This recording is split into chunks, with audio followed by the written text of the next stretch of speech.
Two sworn enemies, both nuclear-armed, a disputed region, a deadly attack on tourists, and now, retaliation. India launched military strikes against Pakistan May 7th as tensions between the two rival nations spiraled. Anything can happen, a former top Pakistani security official told USA Today.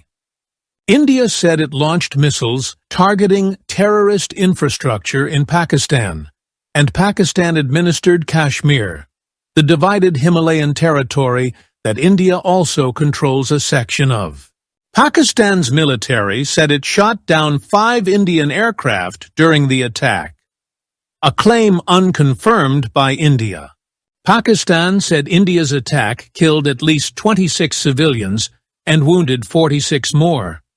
India's army said at least 10 civilians were killed and 35 injured in cross-border shelling by Pakistani troops in Kashmir. As Pakistan's military vows to respond further to India's strikes, here's what you need to know about the escalating crisis. A tourist massacre and retaliation.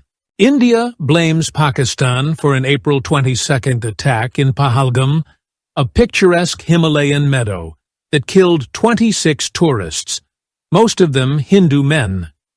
India has for decades accused Pakistan of supporting militant attacks and says it has evidence a group linked to Lashkar-e-Taiba, an Islamist militant outfit based in Pakistan, carried out the Pahalgam attack. Pakistan says the evidence is fabricated and denies any involvement. India labeled its May 7th attack Operation Sindoor, a reference to the red vermilion powder worn by married Hindu women. This is an apparent reference to Indian women widowed by the April 22nd attack. What's behind Pakistan-India tensions? Nuclear-armed neighbors, India and Pakistan, have fought several wars and been involved in a number of military standoffs since gaining independence from Great Britain in 1947. The partition of colonial India established a secular, Hindu-majority India and Muslim-majority Pakistan. India and Pakistan both claim in full the mainly Muslim region Kashmir. Each controls just a part of it. The attack on Pahalgam was the deadliest assault on civilians in Kashmir in recent years. Pakistan separately accuses India of supporting separatist rebels in Pakistan, which India denies. India-Pakistan. Where do things go from here? The United Nations, China, which neighbors India and Pakistan, France and Russia, all called for maximum restraint. President Donald Trump called the fighting a shame, adding, "I hope it ends quickly."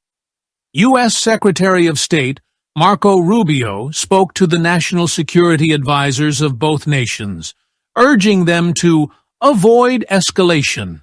A cold India-Pakistan hotline. India's embassy in Washington said in an emailed statement that the country's military actions were focused and precise and designed to be non-escalatory in nature.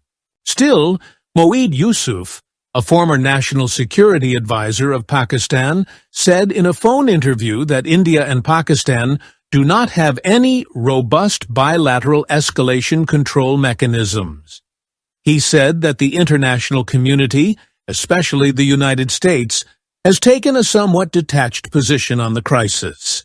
President Trump has signaled, they will figure it out on their own, he said.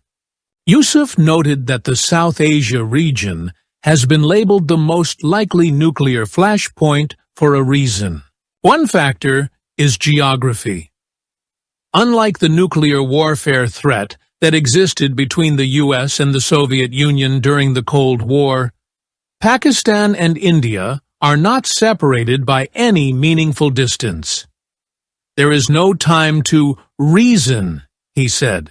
The nations also don't use their hotlines, a system that allows direct leader-to-leader communication, Yusuf noted. Under such conditions, he said, miscommunication and misunderstanding can lead to dire consequences. Amid the crisis, India has threatened to halt the flow of river water over the border to Pakistan, where it is a vital supply to 80% of farms.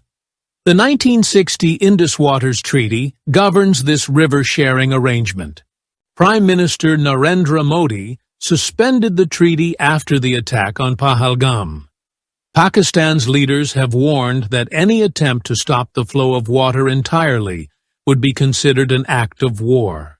Yusuf said that might amount to a red line for Pakistan because it could effectively starve millions of Pakistanis. India's National Security Advisor Ajit Doval told Indian media his nation had no intent to escalate, but was well prepared to retaliate resolutely should Pakistan decide to escalate. 9 countries possess nuclear weapons, according to the Geneva-based international campaign to abolish nuclear weapons. Russia, the US, China, France, the United Kingdom, Pakistan, India, Israel, and North Korea. Pakistan has an estimated 170 nuclear warheads. India has 164, according to ICANN.